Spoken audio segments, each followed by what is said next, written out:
13-year-old Ian Thorpe, his age group dominance is staggering.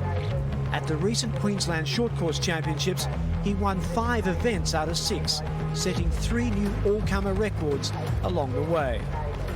You look at records and we all realise they're there to be broken, but along comes somebody like this who just turns a record book on its ear.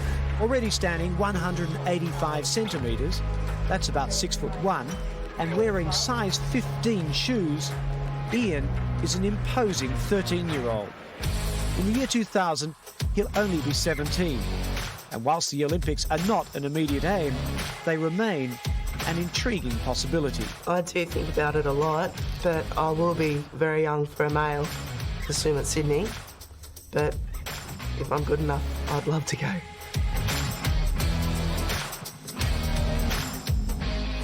A 14-year-old Ian Thorpe dreaming big many years ago. Thorpey, you celebrated your 40th birthday this year. Thank you. Happy birthday. Just to remind you, I went from 14 to 40. In the blink of an eye, who yes, would have exactly. thought? Yes. Time scroll. But if you had the chance to tell that 14-year-old boy something, give him some advice, what would it be? It's a great question. You know, what I'd actually say is I was so disciplined to what I was doing at that stage. It was almost that it was automatic and that's what athletes do. We're trained to be that way. But what I'd say overall, especially in those young years, is to enjoy the opportunity as well. And that's something that isn't actually coached. Now, Ian, just a generic question. You've got a lot of past champions and current champions. In your opinion, outside of yourself, of course, you can throw yourself in there, but who is the greatest Australian swimmer and probably swimmer worldwide that you've seen? Thanks for throwing me under the bus on that. But, you know, the results from Emma McKean that we just saw at the last Olympics are incredible, and considering that Emma will go to another Olympic Games, I think that she'll set the benchmark. And, you know, it will probably be decades before we see another athlete being able to accomplish what Emma's been able to do. When it comes to the international results, Michael Phelps is the clear winner in that. And it's just a very simple answer. There's no other way that you can look at it.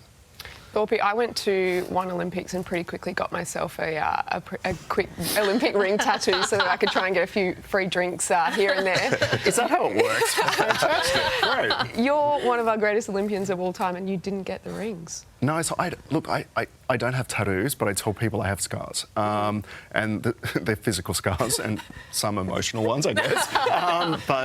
No, I didn't get a tattoo. It was just, you know, it's a personal choice. I didn't know that getting branding on yourself meant that you got free beers. So. How many free drinks have you gotten? A few. Was it worth it? How do you use that, Chloe? Was it worth it? Is it just it's like in the saddle, like the pay pass with the phone, just the saddle just lifted. And then, cool. And then they say, and then you know, oh, you're an Olympian. You go, yeah, gold medalist, actually. May I ask, did you have like the little tag, I won't say what brand it was, where you actually got free drinks at the Olympic Games? No. That was one of my favourite things that I actually had. Everyone had it. It was actually universal. But the funny thing about it was it actually lasted, you know, for more than a year after the Olympic Games. And I don't think that was the intention. Yeah, wow. How good. How Yeah, good. so that's my tattoo. Yeah. That's a good tattoo. Thorpey, talk to us about the health of Australian swimming. How impressed are you with this current crop of swimmers? And are they the best that you have seen in many years? I think... So it's probably the comparison to an era of swimming that I was involved in, that this is the best team that we've actually seen. The results in Tokyo were fantastic. And I think, you know, for some people, we've been waiting for this result because we've seen the quality of the swimmers that we have in this country. And there was an expectation around that, but they hadn't delivered the results. But right now, Australia is the second best team in the world, behind the United States, and it's a position that is familiar for a lot of Australians.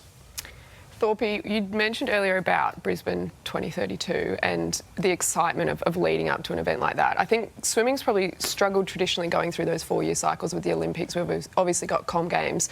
What does something like the Melbourne Short Courses do for these athletes, being able to get them into that spotlight more regularly?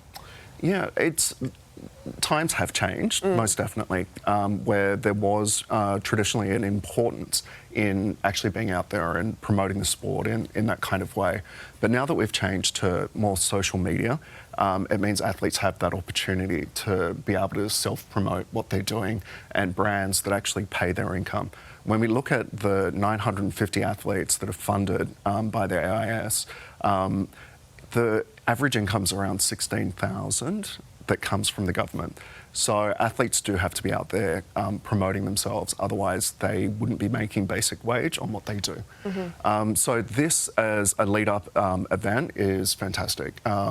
It will be in Melbourne, a fantastic sport-loving crowd will be there, and I'm very happy to be a part of it. And just on the short course format, did you enjoy it, and how does that differentiate to a normal longer event? I'll let everyone can research my history and actually work out my position on this. But what I'll say is, think of it, for most people, it's the difference between a test match and a one-day match. Yep. Like, that's the easiest way to kind of surmise it. And it changes where athletes benefit. Some athletes, off turns might be technically better, but the energy cost is more significant, so they may not perform as well. And some of the shorter swimmers may be better at these events just because the skill off the wall will take them to a different place. Ian, we are absolutely thrilled to have you as part of the Wide World of Sports family. Do drop into Sports Sunday HQ again in the future, and we cannot wait for the short course coming up. Pleasure. Thank you.